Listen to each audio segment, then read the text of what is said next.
जय हिंद दोस्तों। आप देख रहे हैं एग्ज़ाम मेड जी और इस वीडियो में हम बात करेंगे अगस्त महीने की योजना।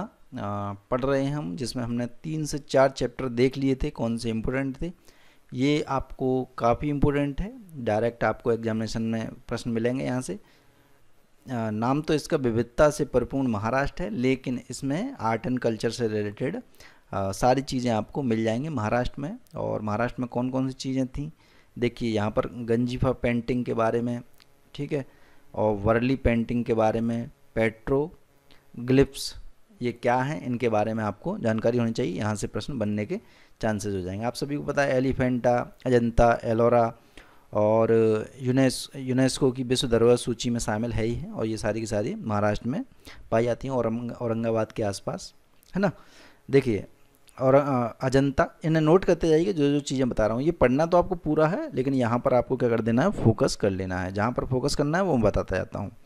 औरंगाबाद के नज़दीक अजंता और एलोरा की गुफाएं असाधारण रूप से इस बात की याद दिलाती हैं कि उस समय बौद्ध धर्म अपने चरम पर था। तो यानी कि अजंता और एलोरा दोनों में ही क्या मिलते हैं, बौद्ध धर्म के सबूत मिलते हैं, बौद्ध धर्म की कुछ ना कुछ नक्काशी वगैरह ये सब मिलती हैं, ठीक है। वहाँ लगभग 800 गुफाएं गुफाएं हैं, ठीक है।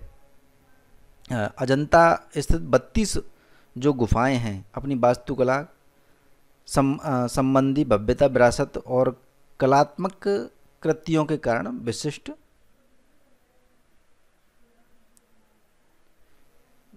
रूप से अलग हैं, ठीक है। चट्टानों को काटकर बनाई गई हैं ये, ठीक है। ये आप नोट कर लीजिएगा। अजंता की जो गुफा है 16, 17 और 1 और 2 बचे हुए हैं। ये प्राचीन भारतीय भित्ति चित्रों का सबसे बड़ा संग्रह है, ठीक है। तो भित्ति चित्र कहाँ पर मिलते हैं, 16, 17, 1 और 2 में, ठीक है। एलोरा, जिसे बेरुल भी कहा जाता है, एलोरा एलोरा की गुफाएं आपको पता है किसने बनाई थी, 1500 वर्ष पहले राष्ट्रकूटों ने, ठीक है। ये आप नोट कर लीजिएगा। और सभी चंद्र चरंद्रणी पहाड़ियों में बेसाल्ट चीनी मिट्टी की चट्टानों से खुदाई करके निकाली गई हैं। तो ये आप नोट कर लीजिएगा, पूरा पूरा सेंटेंस, ठीक है। डायरेक्ट पूछ ले जाते हैं ऐसे, फिर कहते हैं कि प्रश्न आए कहाँ से, ना तो एनसीईआरटी में मिलेगा ना किसी किताब में मिलेगा। अब ये इनके रिसर्च करके ये लोग लिखते हैं, कभी किसी बुक से लिख दिए, कभी किसी बुक से लिख दिए। आप बुक थोड़ी ना पढ़ते रहोगे फिर, है ना। मान लीजिए ये चीज़ें आपको किताबों में भी मिल जाएंगी, है ना, किसी ना किसी किताब में। अब कोई टॉपर कह देगा कि मैंने तो वो किताब पढ़ी थी, मान के चलिए उसके पास वो किताब रखी हो, उसने उसमें से पढ़ लिया, तो वो आपको नाम बता देगा। आप क्या करोगे, उस किताब को पढ़ने लग जाओगे। लेकिन नहीं, प्रश्न जो बनेंगे आपकी योजना, कुरुक्षेत्र और विज्ञान प्रगति से बनते हैं, है ना, और डेली न्यूज़पेपर में जो चीज़ आती हैं उनसे बनते हैं। तो ये जो बता रहा हूँ उन पर फोकस करते जाइएगा। इनमें से 34 जनता के लिए खुली हैं अभी फ़िलहाल में, जिनमें बौद्ध, हिंदू, जैन बिहारों मठों के प्रमाण मिलते हैं। तो एलोरा गुफाओं में क्या है, हिंदू धर्म से संबंध है, बौद्ध धर्म से संबंध है, और जैनों से भी इसका संबंध है, सभी से है। दुनिया की सबसे बड़ी एक चट्टान को काटकर बनाई गई हैं 16, जो कि भगवान शिव को समर्पित कैलाश मंदिर है, जो कि रथ के आकार की है। रथ मंदिर आपने देखे होंगे, रथ एक तरह से बड़ी चट्टान होती है, बड़ी चट्टान को काट करके एक रथ जैसी आकृति बनाई जाती है, उसमें जो है मंदिर बना दिया जाता है ना। 3री शताब्दी ईसा पूर्व से ये स्टार्ट होती है, ठीक है। और कितने तक है, 1500 वर्ष पहले तक है। एलिफेंटा की गुफाओं के बारे में सुना होगा आपने, एक छोटा सा द्वीप है वहाँ पर है ये एलिफेंटा की गुफा, मुंबई के नज़दीक ही है। ये क्या है, ठोस बेसाल्ट चट्टान को काट कर बनाई गई है, तो इसे नोट कर लीजिएगा, ठोस बेसाल्ट चट्टान को काट करके एलिफेंटा की गुफा बनाई गई है।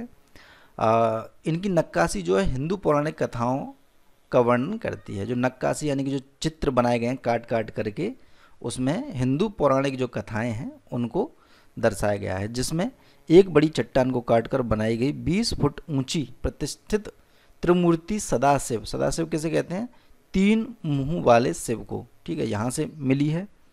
और एक नटराज की मूर्ति, ठीक है, नृत्य करती हुई, एक योगेश्वर की यानी योग की मुद्रा में जो भगवान शिव का वर्णन है वो यहीं से मिली हुई हैं, ठीक है। नेक्स्ट आप आइए कनेरी गुफाओं पर। कनेरी गुफाएं बहुत महत्वपूर्ण मानी जाती हैं क्योंकि इनमें बुद्ध की मूर्तियाँ और उभरी हुई नक्काशी पेंटिंग और शिलालेख शामिल है। तो पूछ लिया जाएगा या फिर स्टेटमेंट दी जाएगा, कनेरी की गुफाओं में जो चित्र बने हुए हैं वो उभरे हुए हैं। ठीक है, उभरे हुए समझ रहे हैं, यानी हाथ लगाओगे तो वो दिखेगा आपको, उभरे हुए नजर आएंगे। ठीक है, अलग अलग प्रकार की चित्रकला होती है, बस इतना ही याद रखना है आपको। नेक्स्ट पॉइंट जो इम्पोर्टेंट है वो देख लीजिए यहाँ पर। देखिए इसे देखिए, ये क्या है, पेट्रोग्लिप्स। ये क्या है, ये हाल ही में खोज हुई है इनकी। ठीक है, 1200 साल पुरानी है ये। और इसमें क्या है, मनुष्य और जानवर की आकृतियों से लेकर काल्पनिक नमूने और प्रजनन चिन्हों की एक विशाल श्रृंखला है। इसे आप नोट कर लीजिएगा, मनुष्य के भी, जानवर के भी हैं, काल्पनिक कुछ नमूने भी हैं और प्रजनन चिन्ह भी हैं। ठीक है, और ये किसे काटकर, लेटराइट पत्थर की सपाट खुली सतह पर उकेरे गए हैं। ठीक है, इसे भी नोट कर लीजिएगा, लेटराइट पत्थर की सपाट खुली सतह पर उकेरे गए हैं। हम देख रहे हैं प्री के लिए फैक्ट जो कहाँ से आते हैं। ठीक है, वारली पेंटिंग, इसे आप नोट कर लीजिए वारली को। ये क्या होती हैं, 3 प्रकार की होती हैं, गोलाकार, त्रिकोण और वर्गाकार। इसमें जो चीज़ याद रखने योग्य है वो है गोलाकार जो होगा वो क्या दर्शाता है, सूर्य और चंद्रमा को दर्शाएगा, कुछ भी गोल बना दिया यानी सूर्य और चंद्रमा है वहाँ पर। त्रिकोण जो दर्शाता है वो दर्शाता है पर्वतों को और नुकीले पेड़ों को। ठीक है, वर्गाकार एक पवित्र स्थान की भूमि है, भूमि के एक टुकड़े की ओर संकेत करता है। इतनी चीज़ इसके बारे में आप वारली पेंटिंग के बारे में जानकारी रखिए। और वारली लोगों की दैनिक गतिविधियों को ये दर्शाती है, दैनिक गतिविधियों से संबंधित है वारली पेंटिंग का। ठीक है, पेंटिंग में केवल सफ़ेद रंग का प्रयोग किया गया है, इसे भी आप नोट कर लीजिए। और सफ़ेद रंग चावल के पेस्ट यानी और पानी के मिश्रण से तैयार किया जाता था। चावल के जो वाइट पानी होता है, वाइट वाटर, उससे। ठीक है, सफ़ेद कलर यूज होता है केवल।